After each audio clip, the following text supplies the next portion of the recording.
put you through a bit of a story of what happens typically when you get into a token. So when you get into a token, let's just say you find out about it today. You buy into a token today. You like it a lot. Let's just say you buy it at a great price. You hold it for the bull market. The bull market, it goes crazy. You make 30, 40 times on your money. That's typically if you buy it at a good price and the token does very well through a bull market, you should be able to make about a 20 to about 100x on your money. So that means I take $1,000 and I'll turn it somewhere between 30 to 100 grand. Not bad, right? But what happens is, as the bull market continues on or the bull market's starting to end, you kind of sell off your tokens.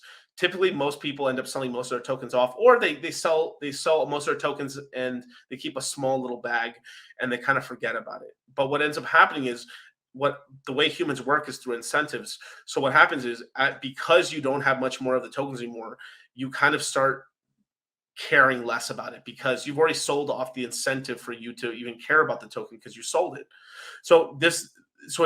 You would then have to really come up with a big case or some storyline or something to kind of draw you back in. But what happens is you end up having less and less people kind of believing the story, or kind of like, yeah, you know what? I don't know. I think there's a new token that's coming out, and so these other tokens are competing with the newer tokens, right? Younger, hotter, faster, right? This kind of happens. Shout out to the red pill and the social economic, I guess, sexual hierarchy, right? Uh,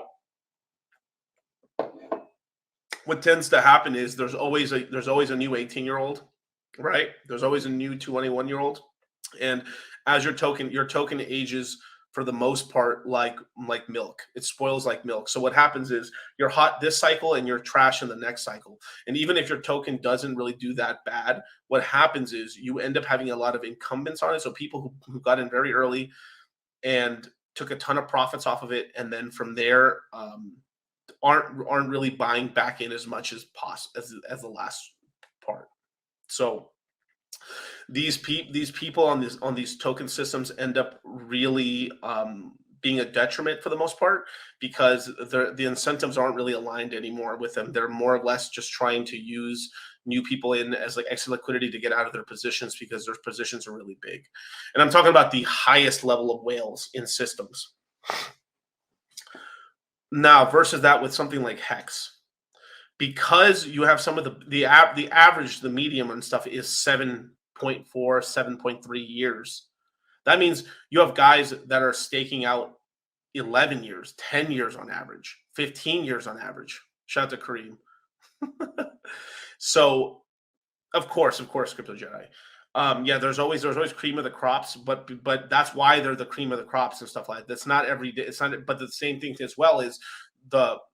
Now I'll bring this question because this is a very important segment right here, right? Crypto Jedi, unless you get into a coin that's not a shiz coin, i.e., Bitcoin, Ethereum, now Hex. That's correct. So, but what happens is, no matter what happens, even with the best tokenomics, even Hex, you end up having lower gains than a brand new hot token. Basically, doesn't mean you don't have great gains. Like with the best run we had right now, right? Bitcoin recently hit $15,500 in terms of the price per token, and its all-time high. Let's just call it 70 grand, just to make the math easy, right? $70,000. We'd be pretty lucky in this next bull market if it ended up hitting $140,000, $120,000, right? So from 15 to there, I mean, that's not bad. We're talking about a 6 or 8x in terms of price appreciation from the bottom, where like something like Ethereum is a little smaller in market cap and is a lot newer than BTC, and can probably end up doing something because of the fundamental changes that's happened to its ecosystem. Its all-time low currently is somewhere like, let's just call it 780. Let's just call it 800 just to make it easy. $800, and its old all-time high was $5,100, $4,800. So not bad. So a decent amount of X's there. But in terms of where it can go to, this one can go to about, we're looking at about $12,000 to $18,000 this cycle. So a lot more X's on Ethereum. Now you get to something like Hex, right? Where Hex's all-time high was 56 cents and its current all-time low is 1.7 cents. So if I were to do the math on that, right?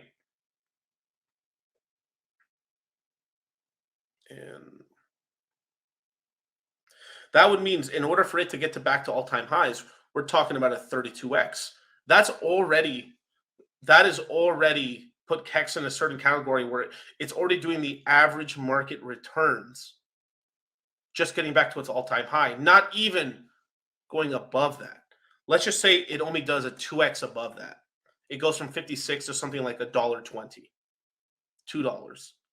Then we're talking about a coin that can do something like this. Let me just do some quick math on this.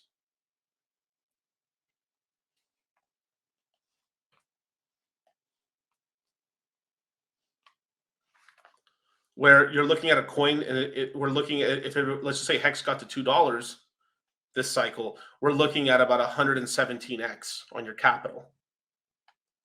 Very different. Now, all three coins are very good, great coins, but this is the power of your coin being newer, as well as certain mechanics being in the coin to lock up supply.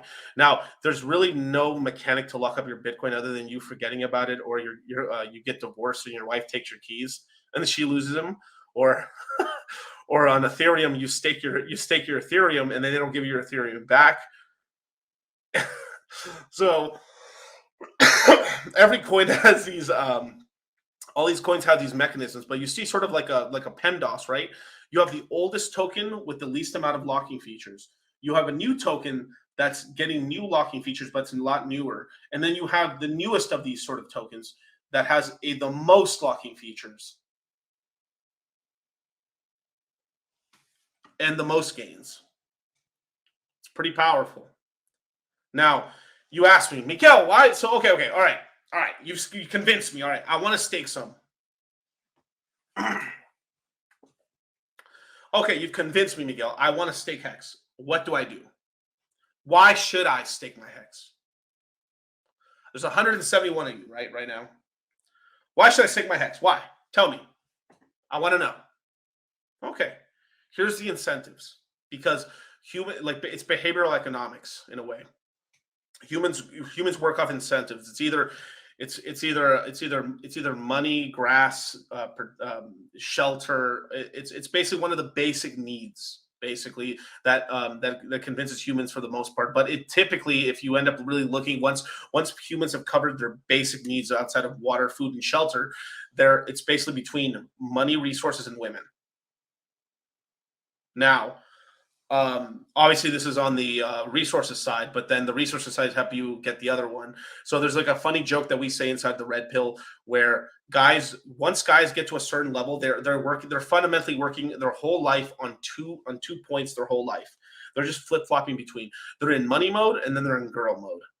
So once they get tired of the girl mode, they go back into making money. Then they get burnt out of the money side. Then they go back to the girls. And for most of a guy's life, they end up kind of going like this.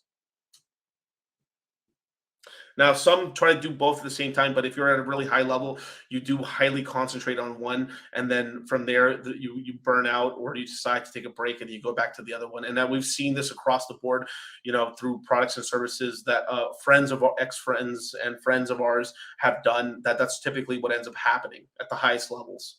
Is people are just